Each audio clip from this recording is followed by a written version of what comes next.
Hey everyone, how's it going? So we're finally back home. We're basically away for a week, and we were up in New York and Connecticut and Long Island and stuff like that.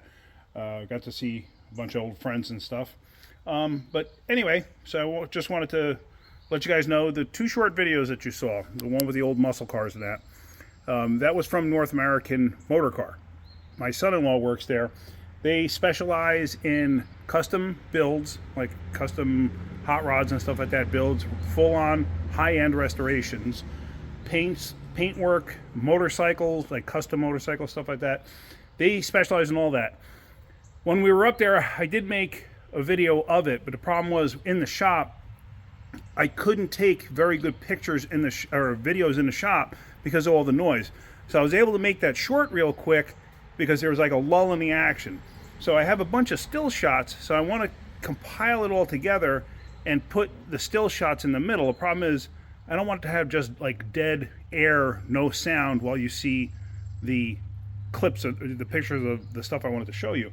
So I'm trying to figure all that out because I've never done anything like that before. So I'm going to figure it out and hopefully get that up there this week.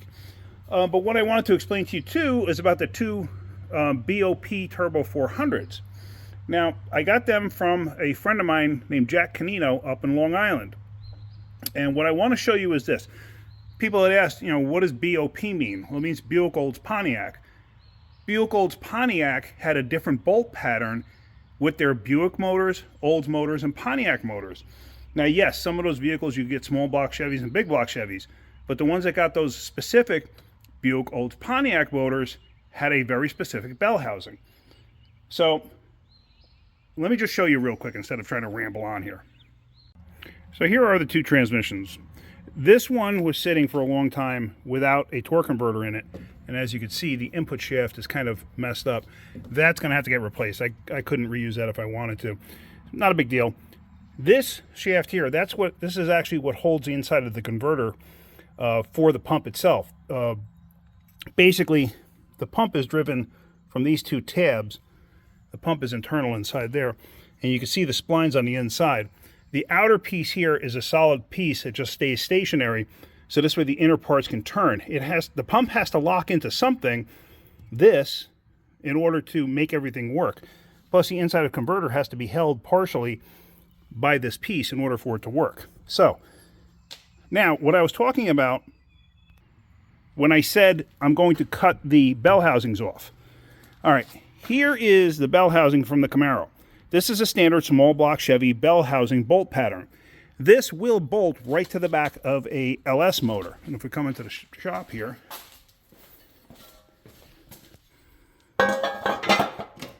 you can see the bolt pattern all lines up. But now, if you compare it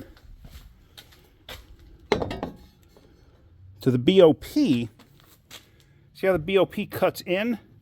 This does not. This goes straight up. And then these two mounting points are in a completely different location. So, if you hold it like this, see the difference?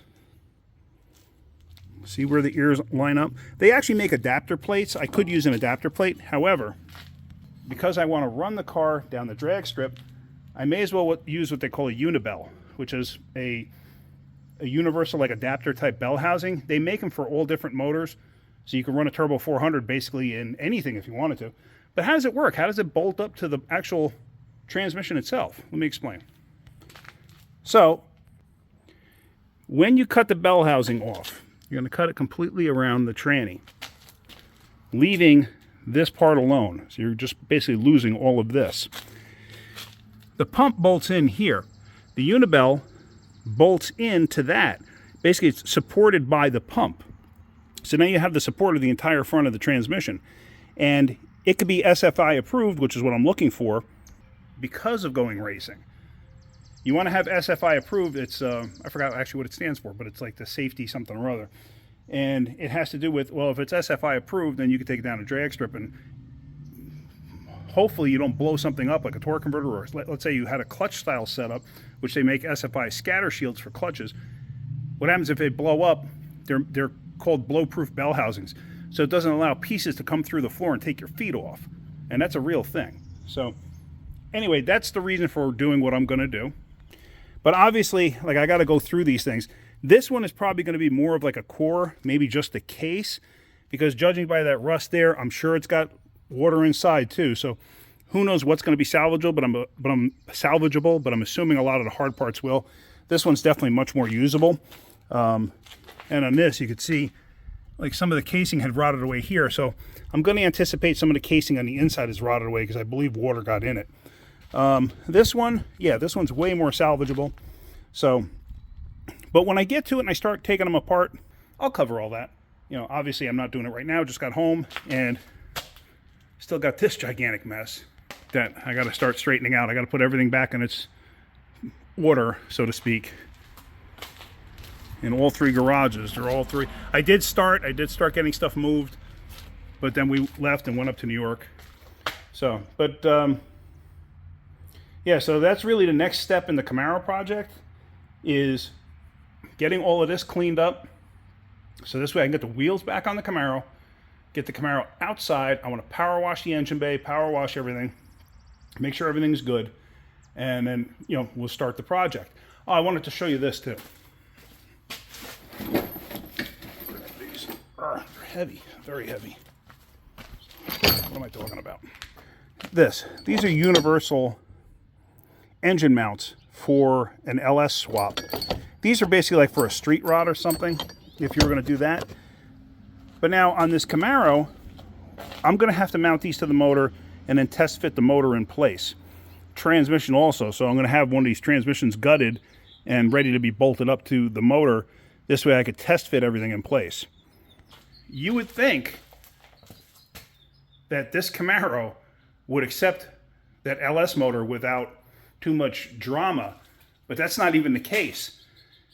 There's so many differences between the small block Chevy that was used in this model, or in this year, and then just 2 years later when they went to the LS motor, they changed the steering rack and the front cross member completely. So to do this swap as cheap as possible, that's why I'm using those mounts. And I also got a set of headers. Now these are all eBay parts, I'll be honest with you. These are some inexpensive Chinese eBay parts. So, like I said, I'm trying to do this on a budget as easily and as inexpensively as possible. So hopefully it all works out. We're going to find out, but you're coming along for the ride. So let me get all of this straightened out. So hopefully by next weekend, I can start messing around with the car again and we can start filming on that. So, all right. Hopefully you're getting something out of my videos. If you are, hit that like button. If you could, please subscribe. All right, guys, have a great day. Keep wrenching.